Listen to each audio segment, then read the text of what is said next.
Hello guys, இன்றைக்கி நம்ம இங்கே கார்டனில் என்னென்ன செடி இருக்குது அப்படின்ட்டு பார்க்க போகிறோம். வாங்க நம்ம கார்டனுக்குள்ளே போகலாம். ஃபஸ்ட்டு பார்த்திங்கன்னா இங்கே ஒரு செடி இருக்குது. இதோட நேம் எனக்கு கரெக்டாக தெரில, பட் ஆனால் இது மருதாணின்னு நினைக்கிறேன். இது இங்கே பாருங்கள், வல்லாரக்கீரை. அப்புறம் இங்கே ஒரு ரோஸ் செடி வச்சுருக்கோம்.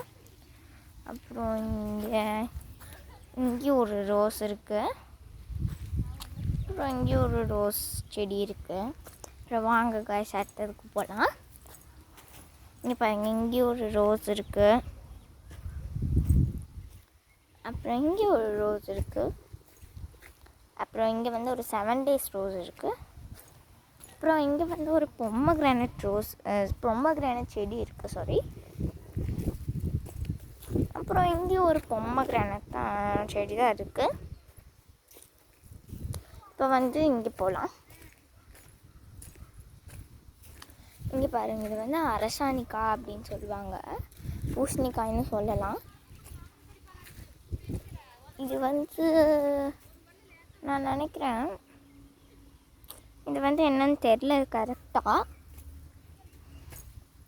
அப்புறம் இங்கே பாருங்கள், இது பசலைக்கீரை.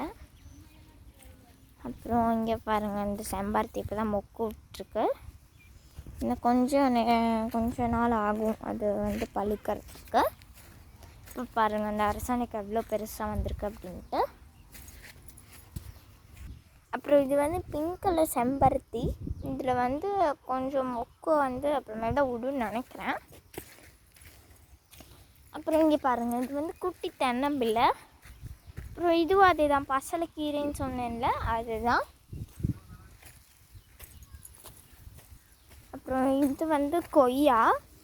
இது ரெட் கொய்யான்னு நினைக்கிறேன், பிகாஸ் இதோட லீவ்ஸ் எல்லாம் ரெட் கலரில் இருக்குது. இது கொய்யா. இது சர்க்கரை கொய்யான்னு சொல்லிட்டு ஒரு செடி. அது சுகர் பேஷண்ட்லாம் சாப்பிட்டா நல்லதாம்மா அப்படின்னு சொல்லியிருக்காங்க. இப்போ வாங்க அடுத்த செடிக்கு போனால். இது தக்காளி. இது தக்காளி செடி, நம்ம சமையலுக்கெல்லாம் யூஸ் பண்ணுவோம்னா தக்காளி செடி. இது என்ன செடின்னு தெரில, பட் ஆனால் அழகாக இருக்குது பார்க்குறதுக்கு. அப்புறம் இது பாருங்கள், தென்னை மரம். அப்புறம் இங்கே தேக்கு மரம் வச்சுருக்கோம். இங்கே பாருங்கள், நம்ம தேக்கு இதை உட்டு அதெல்லாம் செய்யறதுக்கு யூஸ் பண்ணலாம். இது கரெக்டாக என்ன செடி அப்படின்ட்டு தெரியல எனக்கு. அப்புறம் இங்கே பாருங்கள், இங்கே இவ்வளோ பெரிய அரசாணிக்காய் செடி இருக்குது. அப்புறம் இங்கே பாருங்கள், இங்கே ஒரு தேக்கு மரம் இருக்குது. அப்புறம் இங்கே பப்பாயா இருக்குது, பப்பாளி மரம் இருக்குது. அப்புறம் இங்கே ஒரு தேக்கு மரம் இருக்குது. அப்புறம் இது ஒரு தென்னை மரம் பாருங்கள். அப்புறம் இது வாழை மரம், என்ன வாழைன்னு தெரில.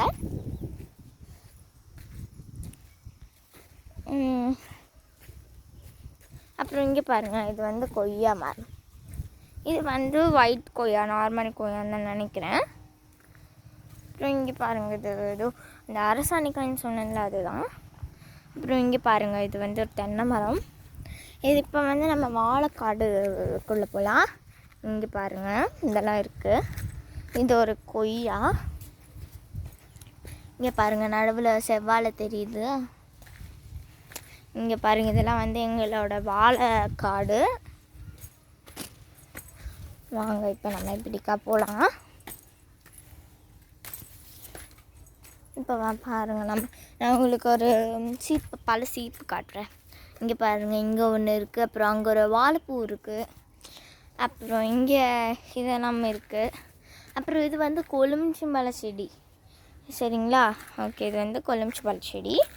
அப்புறம் நாங்கள் தேன் கூடு, இதுக்குள்ளே தேன் பூச்சி இருக்குது. நீங்கள் கொஞ்சம் இப்படி நோட்டீஸ் பண்ணிங்கன்னா தேன் பூச்சி வரும். இப்போ வரல, ஓகேங்களா? இப்போ அடுத்ததுக்கு போகலாம். இதுங்க நம்ம வந்த வழியிலே அப்படியே போயிடலாம். இப்போ இது ஒரு தொட்டி மாதிரி வச்சுருக்கோம், உள்ள தண்ணி இருக்கு. அப்புறம் இங்கே பாருங்கள், இது கிணறு. இது கருவேப்பிலை. பாருங்க. இப்போ வாங்க நம்ம அடுத்த செடிக்கு போகலாம். இது வந்து தென்னம்பிள்ளை, கொஞ்சம் வளர்ந்துருக்கு. இதெல்லாம் வாழை மரம். இதெல்லாம் அப்புறம் இதுவும் வாழை மரம் தான். அப்புறம் இங்கே ஒரு கொய்யா செடி இருக்குது. அப்புறம் இங்கே வந்து ஒரு குட்டி தென்னை மரம் இருக்குது. இங்கே வந்து ஒரு குட்டி இது மாதிரி என்ன சொல்கிறது தென்னை மரம். அப்புறம் இது ஃபுல்லாகவும் வாழைக்காடு தான், நம்ம உள்ளே போக வேணாம். அப்புறம் இது வந்து முள் சீத்தா, ஓகேவா? அப்புறம் இதெல்லாம் பாருங்கள், இங்கெல்லாம் அரசாணிக்காய். அப்புறம் நேராக அங்கே ஒரு செடி தெரியும் உங்களுக்கு, இருங்க நான் ஜூம் பண்ணி காட்டுறேன். அங்கே ஒரு செடி இருக்குது, அதுவும் முள் சீத்தா தான். அப்புறம் இங்கே வந்து இங்கே பாருங்கள், இது வந்து தென்னம்பிள்ளை. அப்புறம் இது வந்து நான் நினைக்கிறேன் இது சப்போட்டா அப்படின்ட்டு, கரெக்டாக தெரில, சப்போட்டோவோ மேங்கோவோ. ஓகே, இப்போ இந்த செடிக்கு போகலாம். இது வந்து சப்போட்டா, என்ன இது வந்து எனக்கு நல்லா தெரியும். இங்கே பாருங்கள், இது வந்து சொரக்காய். மயில் வந்து சாப்பிடுன்னு நாங்கள் நெட் போட்டு வச்சுருக்கோம். அப்புறம் நெட் போட்டங்காட்டி காய் காக்கலையா, அதனால் நாங்கள் வந்து நெட் அதை எடுக்க முடியலன்னு சொல்லிட்டு அப்படியே விட்டுட்டோம். இது வந்து தேக்கு மரம். நாம் சொன்ன இந்த இந்த வுட்டு அதுக்கெலாம் யூஸ் பண்ணிக்கலாம் அப்படின்ட்டு. அவ்வளவுதான் காய்ஸ், இதுதான் வந்து எங்கள் தோட்டம். இப்போ வந்து ரொம்ப வெயிலாக இருக்கங்காட்டி வந்து நம்மளால் உள்ளே ரொம்ப போக முடியல. அதனால் நான் வந்து உங்களுக்கு அடுத்த வீடியோவில் வந்து நான் உங்களுக்கு ஃபுல் தோட்டத்தையும் உங்களுக்கு நான் வந்து காட்டுறேன். இங்கே பாருங்கள், இப்படி தான். Okay guys, bye. Please subscribe to our channel and like, share, comment, press the bell button. Thank you.